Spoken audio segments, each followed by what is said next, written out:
أعوذ بالله من الشيطان الرجيم بسم الله الرحمن الرحيم رب اشرح لي صدري ويسر لي أمري واحلل عقدة من لساني يفقهوا قولي رب زدني علما اللهم فقهنا في الدين.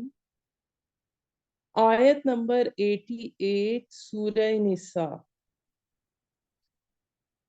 فما پس کیا لکم تمہارے لیے فی میں فی المنافقین منافقین کے معاملے میں فئتین دو گروہ. فا الف یا اس کا روٹ ورڈ ہے، یہ اسم ہے. واللہ اور اللہ ارکسہم فعل ہے ارکسہم اور اس کا روٹ ورڈ ہے را کاف سین. اس کے معنی ہے ان کو الٹ دیا. بیما ساتھ اس کے جو یا بسبب اس کے جو کسبو انہوں نے کمایا. کاف سین با اس کا روٹ ورڈ. کیا تریدون تم چاہتے ہو.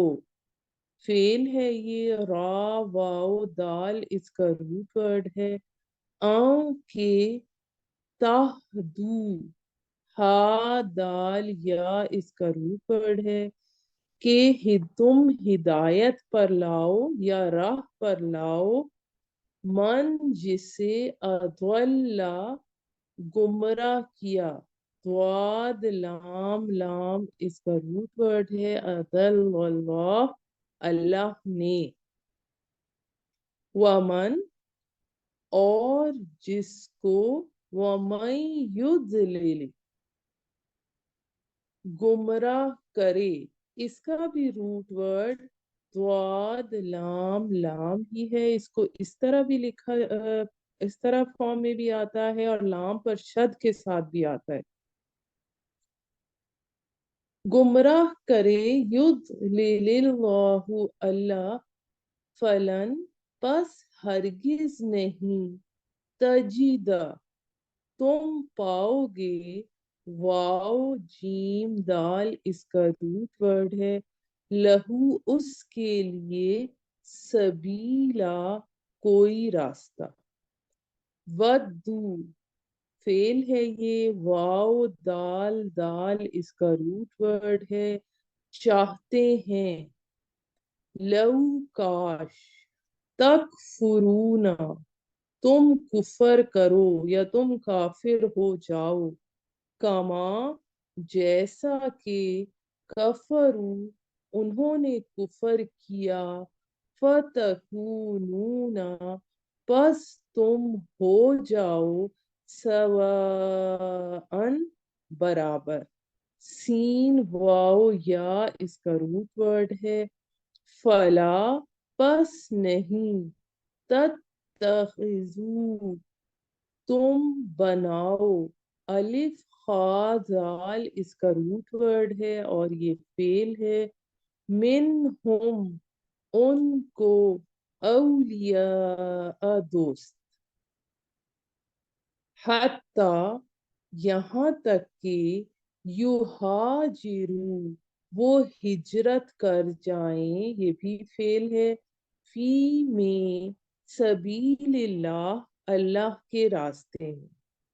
فَإِن پس اگر تولوا وہ منہ موڑ جائیں. واو لام یا اس کا روٹ ورڈ ہے. فَخُذُوهُمْ پس پکڑو ان کو. الف خا زال اس کا روٹ ورڈ ہے. وَقْتُلُوهُمْ اور قتل کرو ان کو مار ڈالو ان کو. فعل ہے یہ قاف تا لام اس کا روٹ ورڈ ہے. حیثو جہاں کہیں. وجدتموہم تم پاؤ انہیں. واو جیم دال اس کا روٹ ورڈ ہے. ولا اور نہ، تتخذو تم بناؤ، منہم ان میں سے، ولین دوست، ولا نصیرا اور نہ مددگار. نون صاد را نصیرا کا روٹ ورڈ ہے. الا مگر، الا الذین وہ لوگ، یصلون جو جا ملتے ہیں یا ملاپ رکھتے ہیں. واو صاد لام اس کا روٹ ورڈ ہے. الا طرف، قوم قوم کے، بینکم تم میں سے، وبینہم اور ان میں، میثاق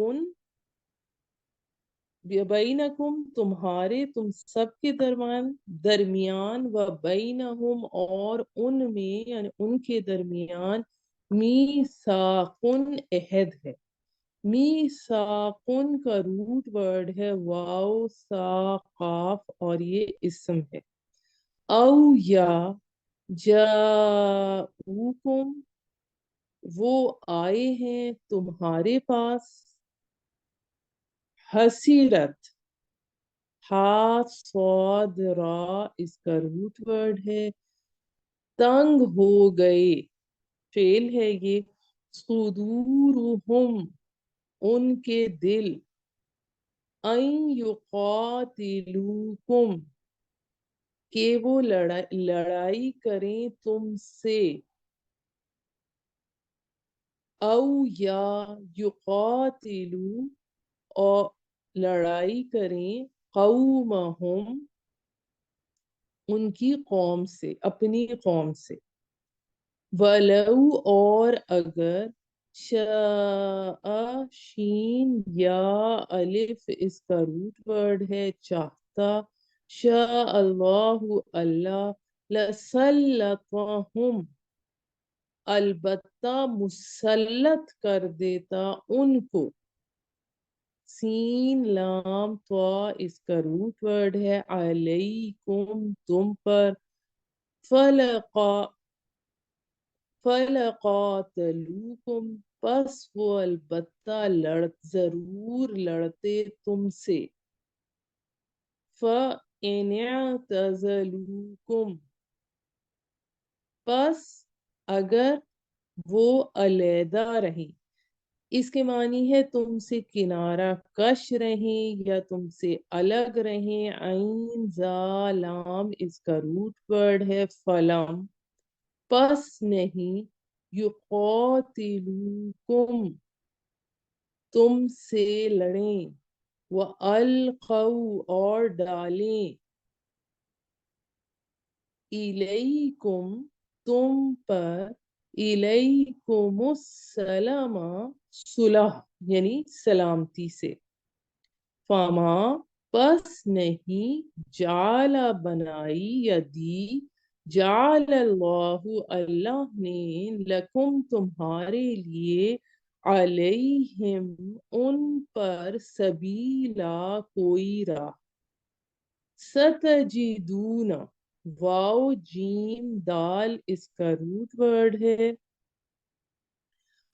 ان قریب تم دیکھو گے فعل ہے یہ. آخرین دوسرے یعنی ایک اور قوم کو. یریدون وہ چاہتے ہیں، را واو دال اس کا روٹ ورڈ ہے یہ فعل ہے. ان یأمنوکم کہ وہ امن میں رہیں تم سے. الف میم نون اس کا روٹ ورڈ ہے. وَيَأْمَنُوا اور امن میں رہیں، قومہم اپنی قوم سے بھی.